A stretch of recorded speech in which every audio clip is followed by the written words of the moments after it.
ओम और श्याम पार्टनर हैं जो प्रॉफिट और लॉस शेयर करते हैं आपस में इक्वली। विद इफेक्ट फ्रॉम 1 अप्रैल 2023 उन्होंने एग्री किया कि वो लोग आगे से प्रॉफिट शेयर करेंगे आपस में इन द रेशियो 4:3। आपको बताना है कि ऐसा करने से किसको गेन होगा और किसको सेक्रीफाइस होगा due to this change in profit sharing ratio. तो बच्चों आपको एक फॉर्मूला यूज करना है, ओल्ड शेयर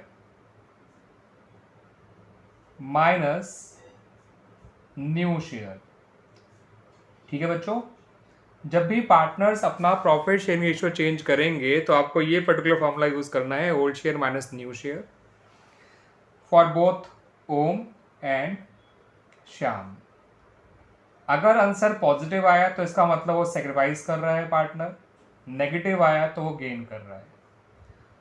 तो ओम का ओल्ड शेयर है हाफ, न्यू शेयर है 4/7, मैंने गलती से 3 लिख दिया बच्चों, इट इज 7, 4 + 3 7। 2 और 7 का एलसीएम 14 होता है, 7 × 1 = 7, 2 × 4 = 8, तो 7 - 8 ये आ गया, माइनस का 1/14। इसका मतलब ओम जो है वो तो गेन कर रहा है। Now come to Shyam. Shyam की बात करें बच्चों तो श्याम का भी पुराना शेयर हाफ है, नया शेयर इसका 3/7 है, एलसीएम 14 आ जाएगा, 7 × 1 = 7, 2 × 3 6, ये आ जाएगा 1/14। अब ये क्योंकि पॉजिटिव आया तो ये सेक्रीफाइस है, नेगेटिव आएगा तो गेन है, इस बात को ध्यान रखना है। रिजल्ट पॉजिटिव आए old share minus new share का तो वो सेक्रीफाइस कहलाएगा, रिजल्ट नेगेटिव आए old share minus new share का तो वो गेन कहलाएगा, इस बात को ध्यान रखिएगा बच्चों। अशोक, भीम और चेतन जो हैं ये पार्टनर्स हैं जो पहले प्रॉफिट शेयर किया करते थे आपस में इन द रेशियो 5:3:2। इन्होंने 1 अप्रैल 2023 को ये डिसाइड किया कि आगे से ये लोग प्रॉफिट शेयर किया करेंगे इन द रेशियो 5:2:3।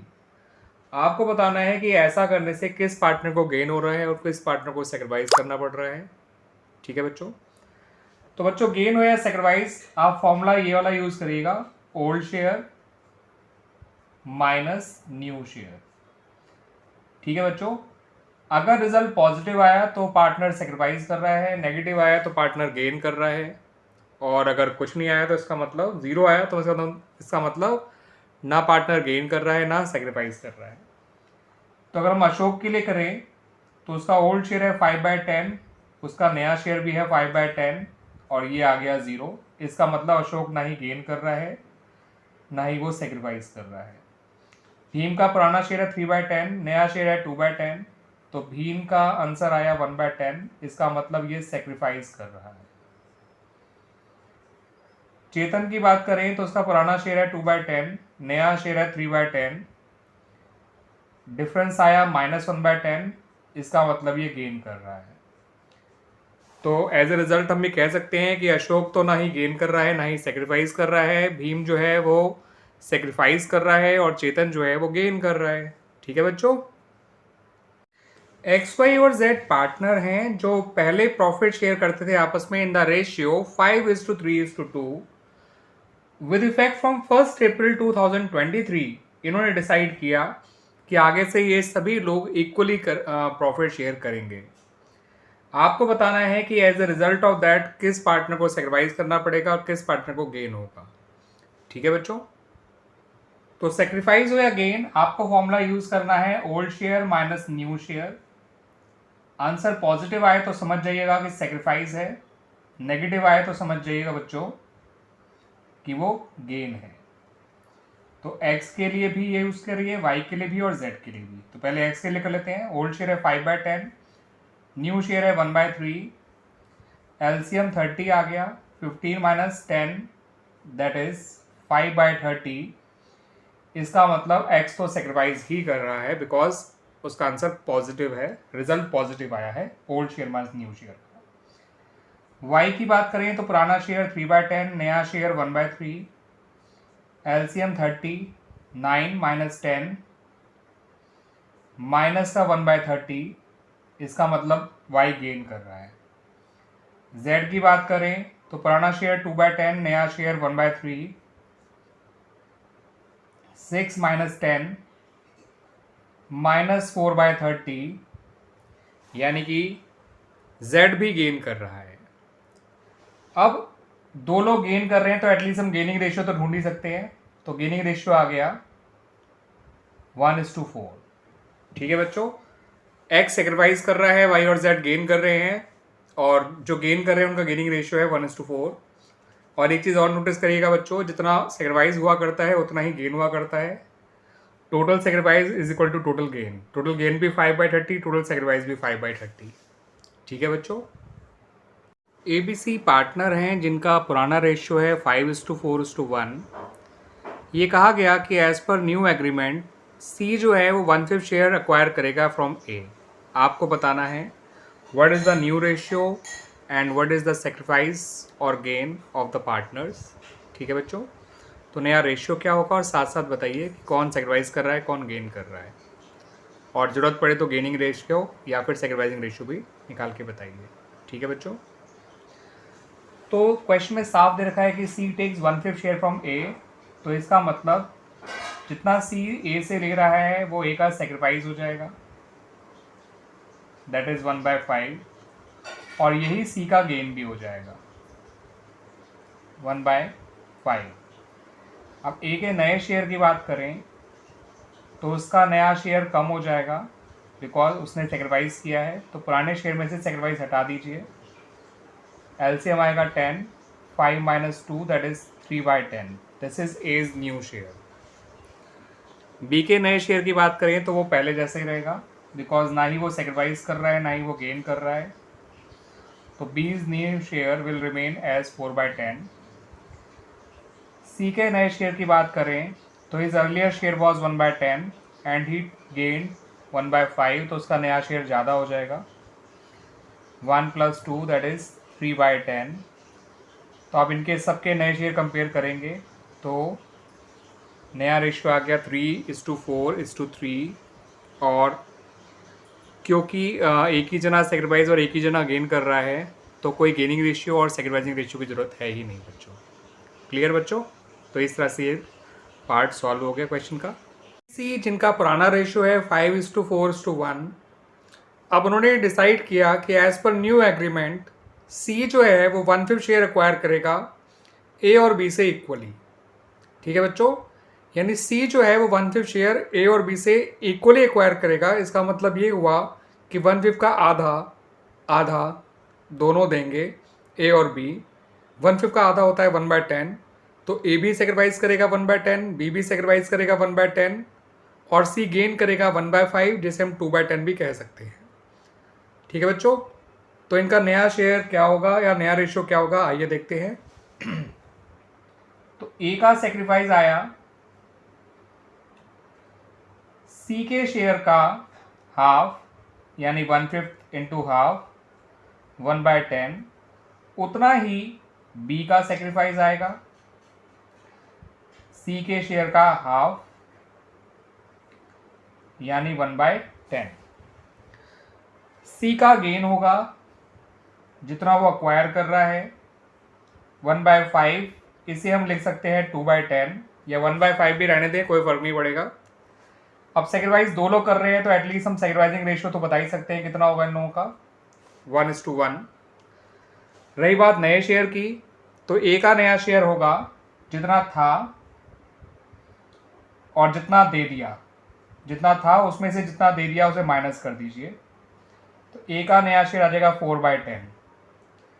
B के नए शेयर की बात करें तो जितना था दैट वाज 4/10 माइनस जितना दे दिया दैट इज 1/10, तो B का नया शेयर आ गया 3/10। C के नए शेयर की बात करें तो जितना था प्लस जितना मिला ये आ जाएगा बच्चों 3/10। तो नया रेशियो देखिए 4:3:3, और सेक्रीफाइसिंग रेशियो आ गया A और B का विच इज 1:1, और इस तरह से ये क्वेश्चन कंप्लीट हो गया बच्चों। ठीक है बच्चों, ABC पार्टनर्स हैं जो प्रॉफिट शेयर किया करते थे आपस में पहले 5:4:1 के रेशियो में। अब उन्होंने अपना प्रॉफिट शेयरिंग रेशियो चेंज कर लिया है, और एज पर न्यू एग्रीमेंट उनका नया प्रॉफिट शेयरिंग रेशियो इक्वल है, यानी 1:1:1 है। आपको बताना है कि इसकी वजह से कौन सेक्रीफाइस कर रहा है और कौन गेन कर रहा है। जब भी पार्टनर्स का बच्चों ओल्ड शेयर और न्यू शेयर दोनों आपको पता हो तो ओल्ड शेयर में से न्यू शेयर माइनस करिए। अगर आंसर पॉजिटिव आता है तो इसका मतलब पार्टनर सेक्रीफाइस कर रहा है, अगर आंसर नेगेटिव आता है इसका मतलब है पार्टनर गेन कर रहा है। ठीक है बच्चों, तो आइए हम तीनों के लिए चेक कर लेते हैं कौन सेक्रीफाइस कर रहा है और कौन गेन कर रहा है। ए का ओल्ड शेयर है 5/10, नया शेयर है 1/3, एलसीएम लेंगे तो 30 आ जाएगा और 5 3 15 और 10 1 10, यानी कि नीचे 30 लिखिए और 15 माइनस 10 कर दीजिए, 5/30 आ जाएगा। ए का सेक्रीफाइस यानी पॉजिटिव आ रहा है तो ए सेक्रीफाइस ही कर रहा है। ठीक है बच्चों, तो 5/10 माइनस 1/3 होता है बच्चों 5/30, यानी सेक्रीफाइस कर रहा है ए। 5/30 को 1/6 भी लिख सकते हैं, एक ही बात है। तो ए का क्लियर बच्चों। ऐसे ही बिल्कुल बी के लिए करेंगे। उसका ओल्ड शेयर है 4/10, नया शेयर है 1/3। एलसीएम लेंगे तो 30 आ जाएगा और ऊपर लिखेंगे 12 माइनस 10 दैट इज 2/30, या फिर 1/15 भी कह सकते हैं। तो 2/30 या फिर 1/15। अब सी की बात करें तो उसका पुराना शेयर है 1/10, नया शेयर है 1/3 और 10 और 3 का एलसीएम 30 आ जाएगा और आपका आ जाएगा 3 माइनस 10 यानी -7/30। अब सी जो है उसका old share minus new share negative आ रहा है, इसका मतलब सी जो है वो गेन कर रहा है। तो हमारे ए और बी तो कर रहे हैं सेक्रीफाइस 5/30 और 2/30 का, और सी जो है वो गेन कर रहा है 7/30 का। ठीक है बच्चों, इसलिए मैंने 30 छोड़ दिया था क्योंकि क्या होता है बच्चों, डिनोमिनेटर सेम रहना चाहिए अगर आपको कंपैरिजन करना है। दैट्स वाई 1/6 से जरूरी हमारे लिए 5/30 है, ऐसे ही 1/15 से जरूरी हमारे लिए 2/30 है। तो 5/30 और 2/30 हम कंपेयर करके कह सकते हैं कि ए और बी का जो सेक्रीफाइसिंग रेशियो है वो 5:2 है। और साथ साथ ये भी चेक कर सकते हैं कि जितना ओवरऑल सेक्रीफाइस हो रहा है उतना ही ओवरऑल गेन हो रहा है, क्योंकि ए का सेक्रीफाइस और बी का सेक्रीफाइस जोड़ देंगे तो वो सी के गेन के बराबर भी आएगा। ठीक है बच्चों, तो सेक्रीफाइसिंग रेशियो हो गया 5:2, 5/30 और 2/30 का रेशियो। तो ये सेक्रीफाइसिंग रेशियो किसका है बच्चों, ए और बी का। कितना है, 5:2। ठीक है बच्चों, एबीसी पार्टनर है इन द रेशियो 5:4:1 और उन्होंने डिसाइड किया कि आगे से जो है वो इस तरह से होगा कि सी जो है वो 1/10 शेयर ए का एक्वायर कर लेगा और हाफ शेयर वो बी का एक्वायर कर लेगा, and as a result of that उनका प्रॉफिट शेयरिंग रेशियो चेंज हो जाएगा। आपको बताना है कि पार्टनर्स का नया रेशियो क्या होगा और साथ साथ यही बताना है कि कौन सेक्रीफाइस कर रहा है, कौन गेन कर रहा है। ठीक है बच्चों, और अगर हो सके तो sacrificing ratio and gaining ratio भी निकाल के बताइएगा। ठीक है बच्चों, तो सी जो है वो ए से 1/10 नहीं मांग रहा है, वो ए से उसके शेयर का 1/10 मांग रहा है। ठीक है बच्चों, तो जितना सी ए से लेगा वो कहलाएगा ए का सेक्रीफाइस। तो बच्चों ए का सेक्रीफाइस आ जाएगा 1/10 ऑफ 5/10, यानी अपने शेयर का 1/10। अब 1/10 ऑफ 5/10 निकालेंगे तो वो 5/100 आ जाएगा, जिसे हम चाहें तो 1/20 भी लिख सकते हैं बच्चों। तो ए का सेक्रीफाइस आ गया बच्चों 1/20। ऐसे ही जो सी है वो बी से जो एक्वायर कर रहा है वो उसके शेयर का हाफ कर रहा है, हाफ नहीं कर रहा, बी के शेयर का हाफ कर रहा है। देखिए, हाफ एक्वायर करना और बी के शेयर का हाफ एक्वायर करना में दोनों में फर्क है। हाफ एक्वायर कर रहा है मतलब हाफ एक्वायर कर रहा है, लेकिन वो बी के शेयर का हाफ एक्वायर कर रहा है तो आपको निकालना पड़ेगा बी के शेयर से मल्टीप्लाई करके हाफ को, तब जाके पता चलेगा वो बी से कितना एक्वायर कर रहा है, और जितना वो बी से एक्वायर कर रहा है वो बी का सेक्रीफाइस होगा। तो जब बच्चों आप इसे मल्टीप्लाई करेंगे तो आंसर 2/10 आएगा। ठीक है बच्चों, जिसे हम 1/5 भी लिख सकते हैं या 4/20 भी लिख सकते हैं। 4/20 लिखने से ये फायदा होगा कि जो ए का सेक्रीफाइस है और जो बी का सेक्रीफाइस है दोनों का डिनोमिनेटर सेम हो गया, तो हम यहाँ पे ये भी बता सकते हैं इनका सेक्रीफाइसिंग रेशियो 1:4 है। तो डिनोमिनेटर सेम रखना बहुत ज़रूरी होता है। मैंने 2/10 को 4/20 इसलिए लिखा ताकि ए का सेक्रीफाइस और बी का सेक्रीफाइस का डिनोमिनेटर सेम हो जाए और हम आराम से इनका सेक्रीफाइसिंग रेशियो बता सकेंगे, जो कि है 1:4। तो सेक्रीफाइसिंग रेशियो तो आ गया ए और बी का 1:4। ठीक है बच्चों, अब रही बात सी के गेन की, तो याद रखिएगा जितना ए और बी ने सेक्रीफाइस किया है वही सी का गेन भी है। तो अगर आपसे कहा जाए सी का गेन कितना है, तो ए के सेक्रीफाइस को जो कि 1/20 है और बी के सेक्रीफाइस को जो कि 4/20 है ऐड कर दीजिए, वो सी का गेन हो गया। तो सी का गेन आ गया बच्चों 5/20, जितना ए से मिला जितना बी से मिला उसे जोड़ दिया। ठीक है बच्चों, अब नया शेयर निकालना हो पार्टनर्स का तो उनके ओल्ड शेयर में से उनके सेक्रीफाइस को माइनस कर दीजिए, और अगर गेन किया है तो ओल्ड शेयर में गेन प्लस कर दीजिए। तो जो नया शेयर होता है वो हमेशा ओल्ड शेयर माइनस सेक्रीफाइस या फिर ओल्ड शेयर प्लस गेन करके आता है, इस बात को याद रखिएगा। तो ए का नया शेयर आ गया, ए का ओल्ड शेयर जो कि 5/10 है, माइनस कर दीजिए उसका सेक्रीफाइस जो कि 1/20 है। 5/10 में से 1/20 माइनस करेंगे तो ये हो जाएगा बच्चों 9/20। उसी तरह से बी का नया शेयर निकालना है तो 4/10 में से 4/20 माइनस कर दीजिए, रिजल्ट आएगा 4/20। तो बच्चों 4/10 माइनस 4/20 इज इक्वल टू 4/20। अब सी का नया शेयर निकालना है तो उसके ओल्ड शेयर में उसका गेन प्लस करना पड़ेगा। सी का ओल्ड शेयर है 1/10 और उसका गेन है 5/20। सॉल्व ऐड करेंगे तो आंसर आ जाएगा 7/20। तो इस तरह से बच्चों इनका नया रेशियो आ गया 9:4:7। ठीक है बच्चों, जिन्होंने सेक्रीफाइस किया उनके शेयर को माइनस किया गया सेक्रीफाइस को फ्रॉम देयर ओल्ड शेयर, जिसने गेन किया उसके गेन को प्लस किया गया टू हिज ओल्ड शेयर। तो इस तरह से इनका नया शेयर आ गया और नया रेशियो आ गया 9:4:7। और इस तरह से बच्चों ये क्वेश्चन भी हमारा कंप्लीट हो गया। ठीक है बच्चों।